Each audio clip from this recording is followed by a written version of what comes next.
मेरे मौत के बाद तेरे खानदान में आएगा कोहराम, और तेरे खानदान का एक भी इंसान खुशहाली से अपना जीवन नहीं काट पाएगा। यक्षिणी, जिसे लेकर पूरी दुनिया में अलग अलग तरह की बातें की जाती है। कुछ लोग कहते हैं कि यक्षिणी बहुत अच्छी होती है।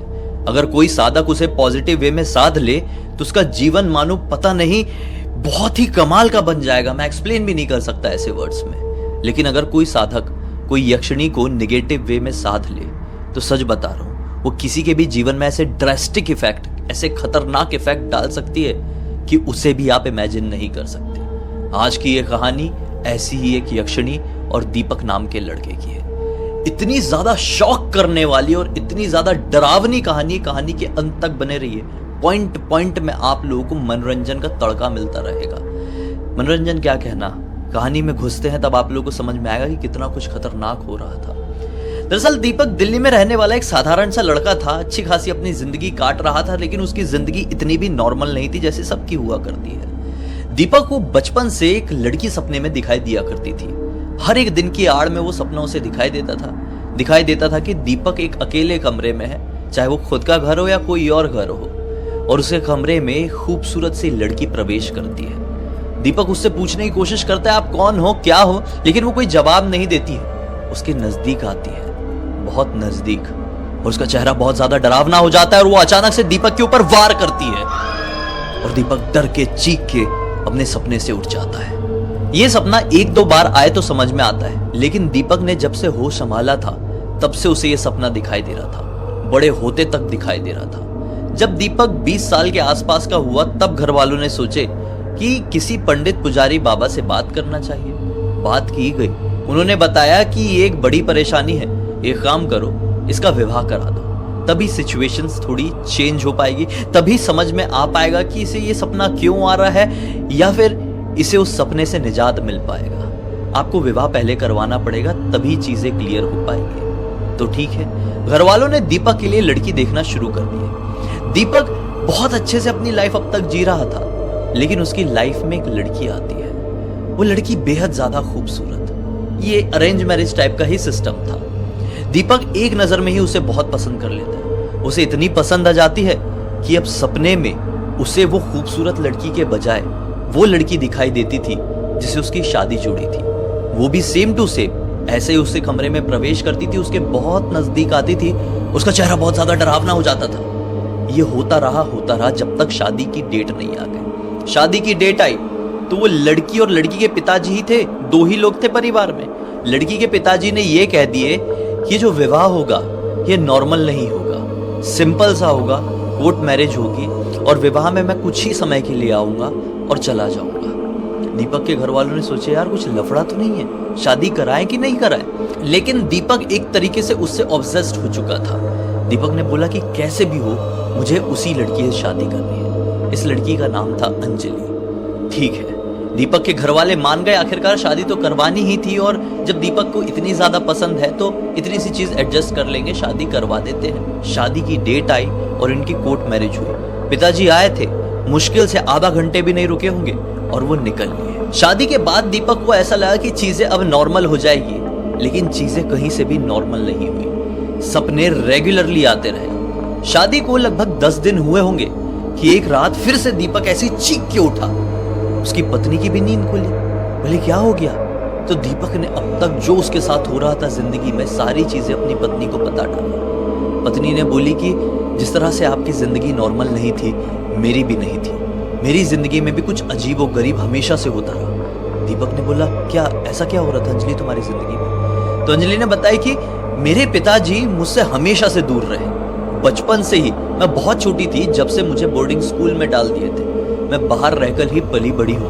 मैं अपने पिताजी से मिलने भी जाती थी ना, तो एक दिन से ज्यादा मुझे अपने पास रुकने नहीं देते थे और फटाफट भेज देते थे। छोटे से गांव में रहते हैं यूपी के, बहुत ही छोटे गांव में। उस छोटे से गांव में भी वो अपने घर से बाहर नहीं निकलते, हर समय कमरे के अंदर बंद। निकलना भी हो तो थोड़े बहुत काम के लिए निकलेंगे और फिर से बंद। गांव के किसी भी इंसान को उनका ये व्यवहार कभी समझ में नहीं आया। दरअसल आपको जो परेशानी हो रही है वो चीज मेरे पापा समझ सकते हैं। मेरे पापा को जरूर पता होगा कि आपके साथ ये क्यों हो रहा है और आप इससे कैसे बच सकते हैं। अब हैरानगी के साथ दीपक ने पूछा कि अरे ये बात तुम्हारे पापा को कैसे पता होगी? तुम्हारे पापा तो घर से भी बाहर नहीं निकलते और तुम्हारे साथ भी नहीं रहे, तो तुमको कैसे पता कि उनको पता होगा?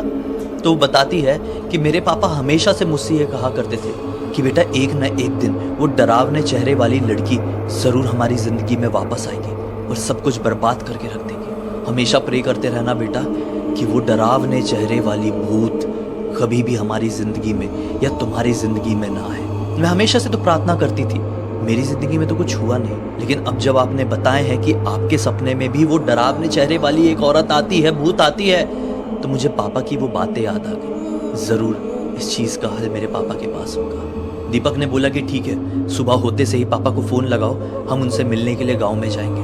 उसने फोन लगाई, पापा को एक एक बात बताई। पापा फोन में बहुत ज्यादा घबरा गए।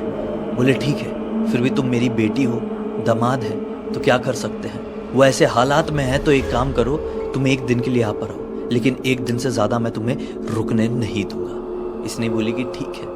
अब ये लोग निकल पड़े। जो डेट डिसाइड हुई थी उस डेट में ये लोग गांव पहुंच गए। पिताजी एक बंद कमरे में बैठे हुए थे, बुलाए अंदर, और जैसे ही अपनी बेटी और दामाद को देखे तो फूट फूट कर रोने लगे। दामाद घबरा गया कि पिताजी हो क्या गया है, ऐसा क्यों रो रहे हैं आप? ये क्या मिस्ट्री जुड़ी हुई है आपकी जिंदगी से, आपकी बेटी की जिंदगी से और मेरी जिंदगी से? अंजलि ने बोली कि आपके पास इस चीज का हल है, आपके पास इस चीज का जवाब है, बताइए, प्लीज बताइए। तब जाकर अपना रोना थोड़ा शांत करके पिताजी ने बताना शुरू किया। बेटा ये अभी एक दो दिन की बात नहीं है, बल्कि इस चीज की शुरुआत आज से काफी साल पहले हुई थी, अंजलि के जन्म से भी काफी साल पहले। दरअसल मैं इस गांव का सरपंच हुआ करता था। गांव के सभी लोग मेरा बहुत आदर सत्कार करते थे। मैं एक तरीके से बहुत ज्यादा पावरफुल था। मैं अपने परिवार से बहुत प्यार करता था। मेरे परिवार में केवल मेरी पत्नी थी। मेरे माता पिता का देहांत हो गया था। हम लोग खुशहाली से अपने घर पे रह रहे थे कि हमारे विवाह के ठीक 2 साल बाद हमें एक बहुत ही प्यारा सा बेटा मिला। एक दिन की बात है, हम किसी रिश्तेदार की शादी में दूसरे गांव में गए हुए थे। उस समय हम लोग ज्यादा पैदल आना जाना ही करते थे। हम रात के समय रिश्तेदार की शादी से लौट रहे थे, मैं, मेरी पत्नी और मेरा छोटा सा बेटा, जिसकी उम्र यही कोई 6 महीने के आसपास की रही। गोदी में उठाए उठाए मैं अपने बेटे को बहुत ज्यादा थक गया था। मैंने अपनी पत्नी को थमा दिया था। रात का समय था, घना जंगल, पूरा अंधेरा। पत्नी भी थक गई। फिर पत्नी को मैंने ये कहा कि एक काम करो, उसे पीठ में मेरे गमछे की मदद से बांध लो। मेरी पत्नी ने वही की। गमछे की मदद से मेरे बेटे को अपनी पीठ में बांध लिया। हम लोग चलते गए, आने वाली अनहोनी से पूरी तरह से अनजान। कुछ ही मिनटों बाद मेरी पत्नी को ऐसा लगा कि उसकी पीठ तो हल्की सी हो गई है। वो घबरा कर पीछे हाथ लाकर देखी तो बेटा नहीं था। जोर से चिल्लाई, मैं भी पलट कर देखा तो पीछे बेटा नहीं, और फिर और पीछे नजर पड़ी तो दिखाई दिया कि एक अजीबो गरीब दिखने वाला आदमी हमारे बच्चे को लेकर कहीं जंगल की तरफ जोर जोर से भाग रहा है। हम दोनों ने उसका पीछा करने की बहुत कोशिश की, लेकिन हम उसे नहीं पकड़ पाए। हम उससे हार गए। लेकिन मैंने उस आदमी को पहचान लिया। वो कौन था? जंगल में रहने वाला एक आदमखोर तांत्रिक। जी हाँ, जैसे ये बात मुझे समझ में आई कि वो कौन है, मैं गुस्से से गांव में आया और चिल्ला चिल्ला के गांव वालों को उठा के सारी बात बता दिया। इनाम जड़ दिया उसके सर पर कि जो उसे मेरे सामने लेकर आएगा और मेरे सामने उसे मौत के घाट उतारेगा, मैं उसे बहुत बड़ा इनाम दूंगा। पूरे गांव के लोग उसे ढूंढने में लग गए और फिर ठीक 4 दिन बाद वो पकड़ में आया। लेकिन मेरे बेटे को वो मौत के घाट उतार चुका था। उसे मैंने पीट पीट कर वहीं पर खत्म करने की कोशिश किया, लेकिन वो खत्म नहीं हो रहा था। आखिरी सांसें लेते वक्त उसने ये कह दिया कि आज तो तूने मुझे मार दिया है, लेकिन देख लेना, मेरी मौत के बाद भी चीजें शांत नहीं होगी। मेरी मौत के बाद तेरे खानदान में आएगा कोहराम और तेरे खानदान का एक भी इंसान खुशहाली से अपना जीवन नहीं काट पाएगा। ये कहकर उसकी सांसें रुक गई। फिर क्या था, जैसे तैसे करके मैंने और मेरी पत्नी ने उस घटना को भुलाने की पूरी कोशिश की और एक एक करके 3 साल बीत गए। ठीक 3 साल बाद अंजलि का जन्म हो चुका था और इसका पहला जन्मदिन था। घर में बहुत सारे लोग आए हुए थे। अच्छा खासा फंक्शन हुआ था। सब लोग लौटे और रात के तकरीबन 1 बजे के आसपास हम लोग सोने ही वाले थे कि अचानक से जोरों से मेरे घर का दरवाजा एक बच्चे ने खटखटाया। मैंने दरवाजा खोला और उस बच्चे ने यह बताया कि जो रिश्तेदार आपके दूसरे गांव में रहते हैं, उनकी बहुत ज्यादा तबीयत खराब हो गई है, आप जल्दी से चलिए, आपको बुलाया गया है। मैं हड़बड़ाते हुए दौड़कर रिश्तेदार के घर की तरफ बढ़ गया। वो बच्चा भी कहीं अपने घर की तरफ चले गया होगा। जब मैं उनके घर पर पहुंचा तो मुझे ये पता चला कि नहीं, कोई किसी की तबीयत खराब नहीं है। मुझे बहुत गुस्सा आया। रात के 2-2:30 बज रहे होंगे और ये मजाक कौन से बच्चे ने मेरे साथ कर दिया। गुस्से में झन्नाते हुए मैं अपने घर की तरफ लौटने लगा। रास्ते में वही सुनसान जंगल मिला जिस जंगल में 3 साल पहले वो मेरे पहले बेटे के साथ ऐसी घटना हुई थी। उसी रास्ते से लौटने के दौरान रोती बिलखती मुझे एक लड़की दिखाई दी। मैं सोचा कि कौन है भाई, ऐसे घोर जंगल में बैठ के यहाँ पर क्यों रो रही है। मुझे उसके ऊपर दया आई और ये रास्ता भी सही नहीं था क्योंकि मैं फेस कर चुका था उस रास्ते का खौफ। मैं उस लड़की के पास गया, उससे रोने का कारण पूछा तो लड़की रोते रोते कही कि मैं बहुत गरीब हूँ, मेरे पति ने मुझे यहाँ पर छोड़ दिया है। कुछ ही समय पहले मेरी शादी हुई थी, मुझे कुछ समय के लिए पनाह दे दीजिए, मुझे कुछ काम दे दीजिए, मैं जिंदगी भर आपकी दासी बन के रहूंगी। उस लड़की का दुख देखकर मुझसे रहा नहीं गया। वो बहुत ज्यादा खूबसूरत भी थी। एक तरीके से उसके दुख ने और उसकी सुंदरता ने मेरा मन पूरी तरह से मोह लिया। मैंने उसे उठाया और कहा कि चिंता मत करो, चलो मेरे साथ मेरे घर। मेरी एक छोटी सी बच्ची है, मेरी पत्नी और मैं हूँ मेरे घर। हमारे घर में रह के हमारा काम करना, खाना पीना, वहीं पर रहना, पैसे भी दूंगा। वो मेरे साथ साथ मेरे घर की तरफ आ गई। पूरे रास्ते भर शांत रही। मैंने भी कुछ पूछने की कोशिश नहीं किया। सोचा कि बेचारे किस दुख में होगी किस नहीं। घर पे जाऊंगा और अपनी पत्नी को बताऊंगा तो वही बात करेगी। हम लोग घर पे पहुंचे तो मेरी पत्नी ने भी उससे कुछ बात करने की कोशिश करी लेकिन उसने कोई जवाब नहीं दी। सीधे उसने अंजलि की तरफ नजर डाली। देखते से ही कही कि अरे वाह, कितनी सुंदर बच्ची है, मैं इसे आज से अपनी बच्ची की तरह पालूंगी। ऐसा कहकर उसने गोद में उठा लिया। एक टक लगाए अंजलि को देखती ही जा रही थी। उसकी आंखें बड़ी बड़ी हो रही थी, लाल होने लगी। ये नजारा देखकर मेरी पत्नी घबरा गई। मैं तो एक तरीके से उसके सम्मोहन में ही था, मैं समझ ही नहीं पा रहा था। मेरी पत्नी घबराकर उसकी तरफ बढ़ी कि अंजलि को उससे छीनेगी तो उतने में ही अंजलि को एक तरफ उसने फेंकी और बहुत खतरनाक तरीके से चिल्लाई। उसका पूरा रूप बदल गया, लंबे लंबे नाखून निकल गए, चेहरा बहुत ही ज्यादा खौफनाक हो गया। पूरे गुस्से के साथ वो मेरी पत्नी की तरफ बढ़ी और अपने लंबे नुकीले नाखून के साथ उसने मेरी पत्नी के सीधे दिल पर वार किया और खींच कर दिल निकाल लिया। मैं देखता रह गया, चिल्लाता रह गया। ऐसा मानो उस समय मेरा सम्मोहन पूरी तरह से टूट गया। मैं कुछ समझ नहीं पाया क्या करूं क्या नहीं।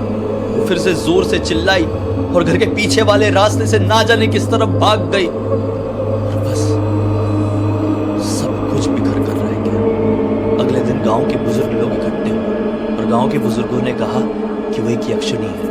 कुछ लोगों ने कहा कि वो एक पिशाचनी थी तो कुछों ने कहा कि वो एक चुड़ैलन थी जो कि उस आदमखोर तांत्रिक के साधने की वजह से तेरे पास आई थी। अगर तू भलाई चाहता है तो कुछ समय बाद तेरी लड़की को बाहर छोड़ देना। जैसा कि उस तांत्रिक ने कहा था, वो सचमुच में तेरे खानदान को बर्बाद करके रख देगी। जैसे तैसे करके मैंने बड़ी मुश्किलात के साथ अपनी बच्ची को थोड़ी सी बड़ी किया और जब चीज़ें बिगड़ती हुई और समझ में आई, एक रात और वो घर के सामने आ गई थी तो अगले दिन मैंने डिसाइड कर लिया कि मैं इसे यहाँ से बहुत दूर भेज दूंगा। बाहर रहकर ही पढ़ाई करेगी, वहीं पे अपना जीवन बिताएगी। मैं बंद कमरे में रहने लगा क्योंकि मैं जब कभी भी बाहर निकलता था मुझे वही दिखाई देती थी। ऐसा लगता था कि कब मुझे खत्म कर डालेगी कब नहीं।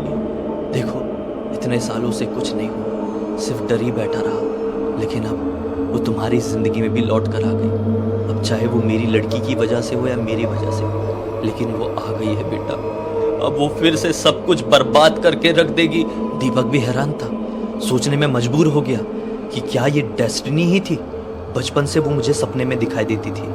क्या आगे चल के ये जरूरी था मेरी अंजलि से ही शादी होने वाली और मेरे साथ ऐसा कुछ घटने वाला है। उसने बड़ी दर्द भरी आवाज में अपने ससुर से पूछा, क्या तरीका है उस यक्षिणी से निजात पाने का, उस डरावने चेहरे वाली भूत से निजात पाने का। तो उन्होंने कुछ ऐसा बताया वो चाहकर भी दीपक अपना नहीं सकता। उन्होंने बताया कि बेटा एक ही तरीका है कि हम एक पूर्णमासी की रात को एक ये दें तो ही उसे शांत किया जा सकता है, तो ही अपनी जिंदगी से उसे हटाया जा सकता है। दीपक ने अपने ससुर जी के मुंह से जैसे ही ये बातें सुना फूट फूट कर रोने लगा। क्या करता, बेचारा साधारण सा सीधा साधा लड़का था। दीपक को ये सब कुछ पता चले अब तक लगभग 6-7 महीने बीत चुके हैं और अभी भी वो यक्षिणी उसके सपने में आती है। पता नहीं इस चीज का अंत कैसे होगा, इन सपनों का अंत कैसे होगा, ये सब का अंजाम क्या होगा। दीपक अभी भी ये भुगत रहा है क्योंकि उसके उसूल ये सब करने की उसको मंजूरी नहीं दे सकते। और कोई नहीं करना भी, सोचना भी नहीं चाहिए। क्यों करेगा कोई? खुद झेल लो, लेकिन अपने कारण किसी के ऊपर आंच मत आने दो। यही एक इंसानियत कहती है, यही उसूल कहते हैं। वरना आप अपने चक्कर में दूसरों का बुरा सोचोगे ना, तो याद रखना नर्क में भी जगह नहीं मिलेगी, पूरा खानदान बर्बाद हो जाएगा। इसलिए अपनी खुद झेल लेना, दूसरों के ऊपर कुछ मत डालना। खैर, इस पूरी घटना की जानकारी मुझे दीपक के किसी बहुत नज़दीकी से मिली। मैं उसका नाम नहीं बता सकता क्योंकि मामला थोड़ा बिगड़ जाएगा। उम्मीद करता हूँ कि अब तक इस वीडियो को देखे हैं तो लाइक ज़रूर कर देंगे।